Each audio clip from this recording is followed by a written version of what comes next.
Hi folks, welcome to my Bit Retro Journal. Today I'm doing another video celebrating DOScember, all things MS-DOS or DOS in general and PC. In front of me I have my Tandy 11110 HD laptop, which during September I actually took it apart and took the hard disk out in the floppy. I haven't fixed the flop yet.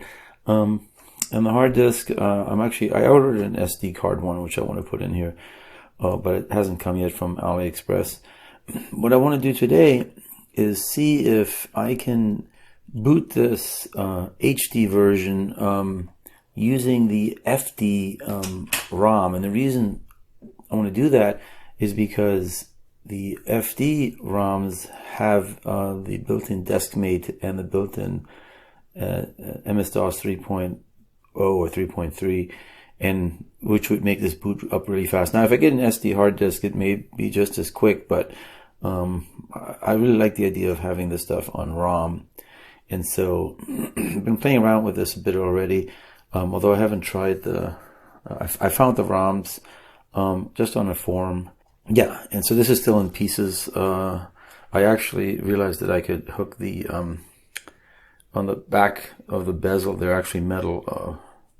Yeah, it's a metal socket. So I hooked this up. I want to be careful that I don't break the plastic, but so I can have this in here. And so what I'm doing is notice that I actually took the ROM out and I put a tongue depressor under that, and it's actually thin enough to where it'll press in, and this way I can much more easily take it out without having to try to put a screwdriver in there. And it's getting full contact, and I'll show that to you here in a second. I just want to make sure it's in the right, it's put in the right way, and the notch is indeed right there. Okay, so this is all the way in. So let me show you when I boot this up that it indeed works. Oops, I unplugged the power. So here we go. Booting up, and it says ROM BIOS version 2.52, hard disk initialization failure has been noted, and it's asking for a disk drive 0, well, seek failure, so F1 to continue. No keyboard, but that's the ROM that I get. What I want to do is I want to turn this off, and I've got two 64K ROMs right here. They're 27C512s, and that's actually what this takes. And so what I want to do is I found a couple of ROMs, and I want to burn them.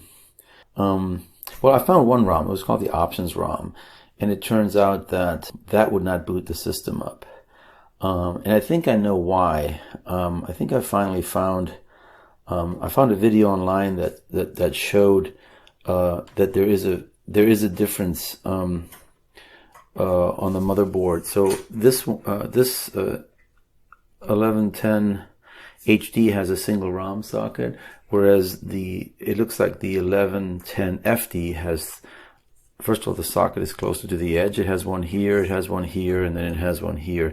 So it looks like it has a ROM socket for the BIOS, 32K maybe, and then it has a 64K ROM, or maybe it's a 64K one. And then it has a 64K ROM socket for the, it's called the options ROM, and that has the DeskMate and DOS, and then it has an additional one, which might be, I think there's like a ROM drive too, or I don't think it's a RAM drive. Maybe it's RAM, I don't know. I don't know what that third ROM is, but I think the first one, the second ROM is the options ROM. So what I'm trying to do here is to see, since the BIOS is only 32K, is there a way that I can dump both of them on here? I need to, it seems like the options ROM is a full 64K, but the 1110 FD's BIOS is actually a full 64K, but it turns out that after 32K it just repeats itself. So I don't know why it's repeating itself. And so what I want to do is first is see if I can burn the BIOS for the 1110 FD onto this chip, and then see if I can put this in here and see if it boots up. Like, can this boot with the 1110 FD BIOS? and then I'll see if I can put the somehow. Yeah, I have to figure out how to put the ROM on. I have an idea because the person that's been posting on this about 3 or 4 years ago claims that the even though it's a 64K BIOS ROM, it only uses 32K of it. He claims that the options ROM, which has DeskMate and DOS on there, starts at E000, which is like it's 53,000 something. And so I was going to see if I can't sort of combine the two ROMs and start the options ROM at E000 and see if that does anything. So that's kind of my plan for today. My hopes of, because even if I didn't get DeskMate and just got is there a way I can map the other 32K to have at least part of the options ROM that's just MS-DOS? Anyone here that's watching this has an idea how to do that? Again, I'm just sort of poking in the dark because I don't even know what format these things are in. I have the hex dump, but does it dump it as a fat file system? So I don't know. So if anybody knows, that would be could be helpful. But anyway, that's all I'm going to try today. So I'll be pulling this out and be putting this ROM in. But first, I'm just going to burn this with the Tandy 1110 FD floppy disk version of the ROM, just to see what it does. So I have my EPROM eraser burner. And so let's go to my desktop machine, and I'm going to pop this into the SIF socket and then see what I can do. All right, here we go.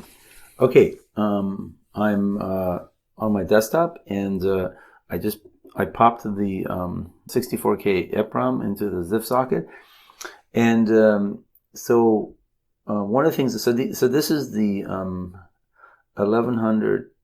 It says Tandy 1100.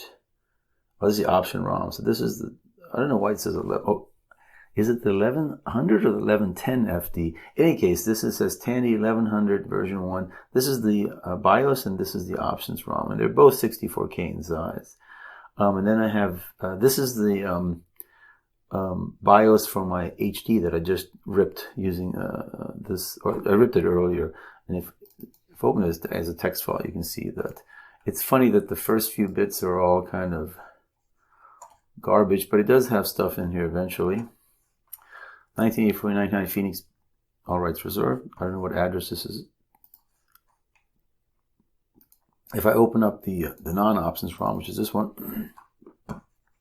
notice it has something at the very top, and then it does have the Phoenix BIOS here eventually. BIOS ROM version 102 comp Phoenix, yeah. So I'm not sure if it's the same place or not. And then this is the options ROM, and you can see that this is filled to the brim. So I assume this is DeskMate and MS-DOS 3.3. So yeah, copyright Microsoft, all rights reserved, MS-DOS version 3.3. So yeah, I don't know if today I'm just going to poke in the dark. So again, this is so I'm not going to do anything with this one, but it's these two that I want to play with. So the first thing I'm going to do is I'm going to take this, I'm going to load it in. We'll load this in. Okay, so it's loaded in, and so it seems to have some blank spots in between non-blank spots. So I'm not sure what this is doing, but it did say that halfway through it, which should be at 8,000, halfway through it, we're going to get, yeah, so here it says 55A, so it has this as your start, 55, and if you look at the top, so 0/89 UTP at, yeah, so, this is a 10, was it at 8,010? Oh, here we go, let's go back to, oh yeah, so it was U051089, and this is U051089, yeah, so it is indeed, and then if you go back to 8,000, which is halfway, the last line at 7FF is 101089, and if we go to the end, yeah, 111089. Is it the same? I don't know. The guy that posted said it was the same. I'm not so sure now. Yeah, it is 11.10.89. 11.10.89. So these are the last two lines, and I think they're the same. These are the last two lines. Yeah. So, yeah, I don't know why they're repeating the ROM. It's kind of an odd thing, but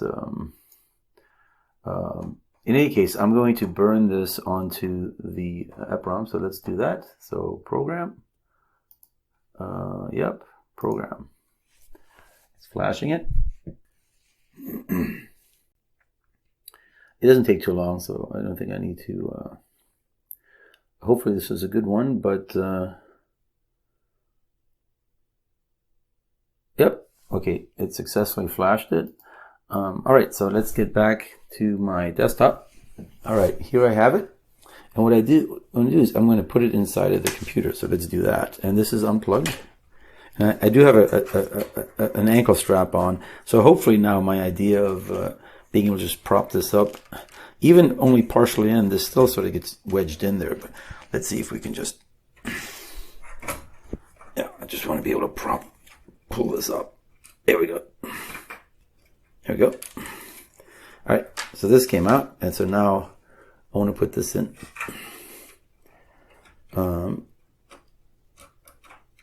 Let's make sure that it actually goes in. There it goes. The tongue depressor is on the inside.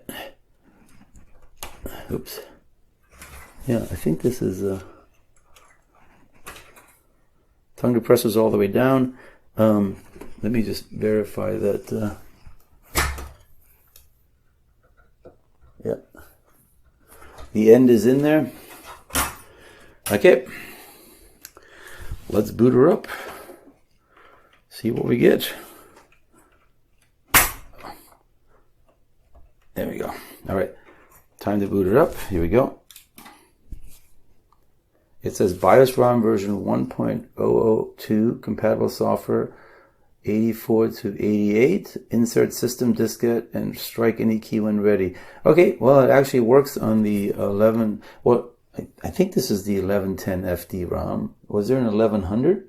Because it just says, I'll have to go back and find the form and read what he said it was, but I believe it's the 1110 FD ROM. But yeah, 1.0. So this is a much earlier version, and it works, except since I don't have the option ROM, it's not booting off of that. Okay, so next is, let's turn this off again. What I want to do next is, I have another one, so I don't have to erase it. And let's go back to my computer, and I'm going to see if I can combine the two ROMs to see if I get anything. All right, so I'm just going to, at E000, I'm going to try to put the options ROM. Even if it just does something weird and then crashes, that would tell me that I'm on the right track, and maybe somehow I can remap the start address from E000 to 8000, so I have a full 32K, and maybe just put MS-DOS in there. That's kind of my plan. I don't think I think I may not get there today, but let's give it a try. All right, I'm going to plop this in, and let's go to my desktop again. Okay, so what I need to do first is I need to actually combine these ROMs, and what I want to do, so if I load, so this was the, we saw that at, they said at E00 is where it's supposed to go, and E00 is right here, and it's just kind of empty, and then it, yeah. So what I want is I want let's load the other one, the options ROM, just for a second. So I want this stuff to, oh, that's not the start of it. I want 4tan33. I want this EB34 to start at E000 on the other ROM. So what is E00? Figure out what E00 is. Do I have a, let's open up a browser window. And what is E000? Hex to decimal. It is 57344. Is that right?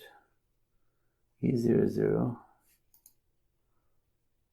is convert. Yeah, got it. So 57344. Okay, So what I have is I have this file splitter program. It's kind of interesting. It really works well. So if I, just to quickly demo it, just to show you what it does, I'll create a text file, test, and I'll put in hello world. So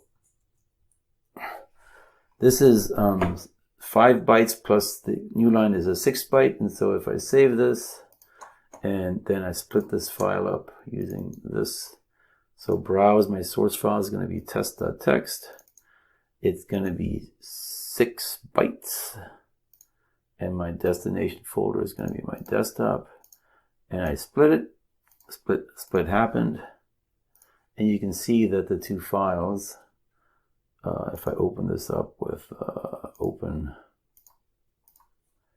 I don't want to, it's hello, and the other one's going to be world. Where's the other one? Any file.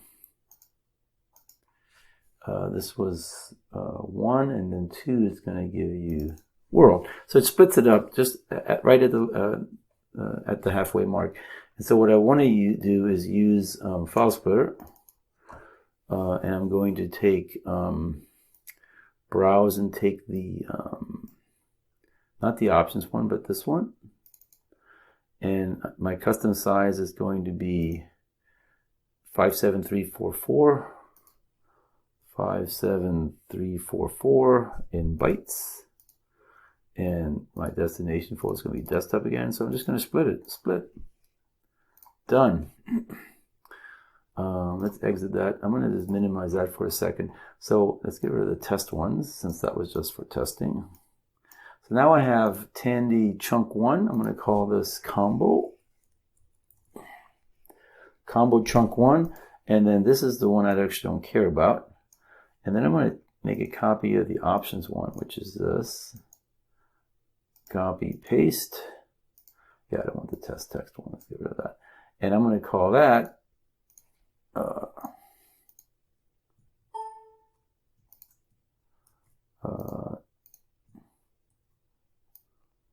combo 2, chunk 2. All right, and so now I'm going to use file splitter. Oops. And this time I'm going to join a file, source chunk, and you just give it the first one. And destination file, I'm going to call it combo. Combo.bin. And save and just join it. I joined it. Okay. So this is going to be, how big is it? 1288. So it should be, which is both of these chunks, right? Yep, both these chunks combined are 12. Yeah, so it did join them. I think we can throw these out. So now this combo bin, and let's see what it looks like. Bringing it back in here, I'm going to load it up into, and then this is the first one we had, and at the end it was, yeah, so it has a different, so what's it look like at E00? At E00, here we go. Yep, we have EB34, yeah, 4tan33, remember, that's what the other one, so I was able to, so again, if I just load my options ROM, this was the first line in the options ROM, and now it's at E00. Again, load the options ROM again.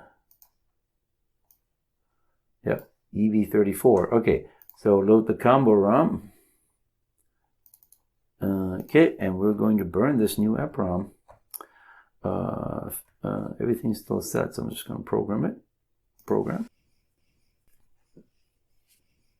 And again, what I'm trying to figure out from here is, will this, I mean, even if it just sort of starts DOS up and there's, but maybe the E00 address is just different for this one. I don't know it succeeded. I don't know if it's in, if the E00 is designated by the motherboard or it's designated by the BIOS. That's what I don't know.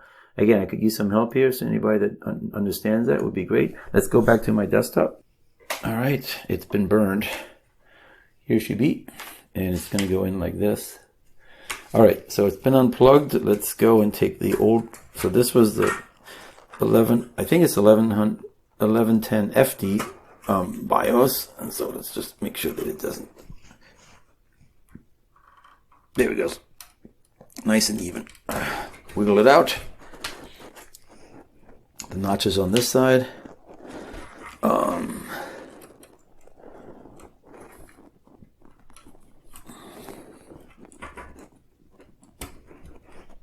How do I know that I pressed it all the way down? The tongue depressor doesn't move. And again, the notches on this side, not that side. Let's plug in the power and see where we go. Okay.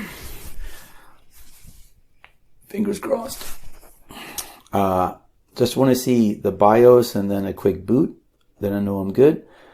But if I don't see it, then maybe the BIOS looks past the 32K limit. So, because you would think it should work, but let's see what we get.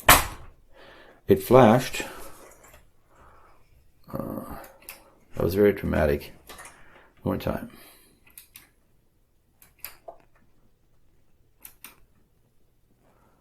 Hopefully I didn't break it. Let's try it one more time. Yeah. It definitely is getting... okay, let's unplug it.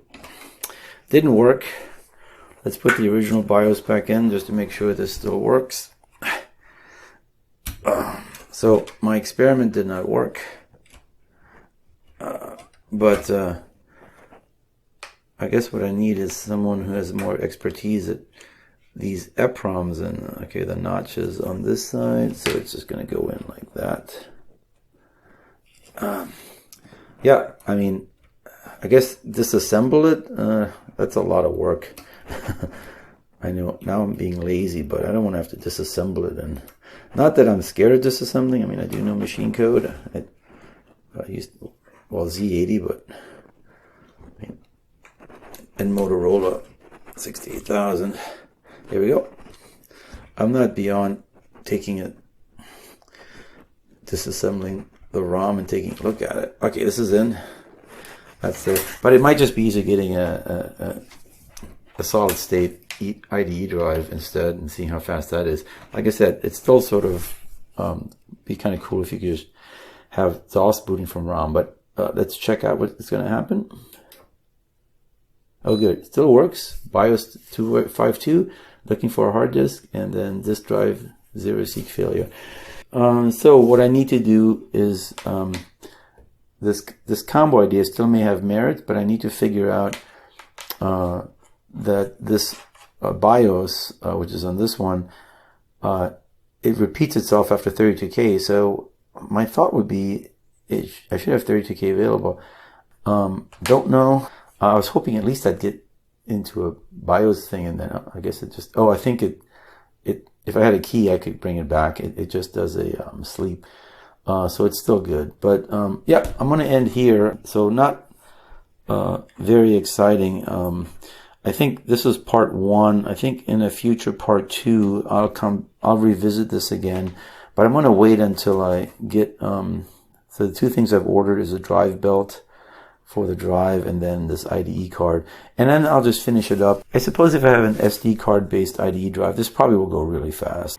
And it'll be no different than having this, and you have the flexibility. I still think having DOS on an EPROM is kind of cool. And that's why I really wanted to have this. I mean, I wish I had the 1110 FD in some respects. I mean, yeah, I wouldn't have an IDE controller, but still.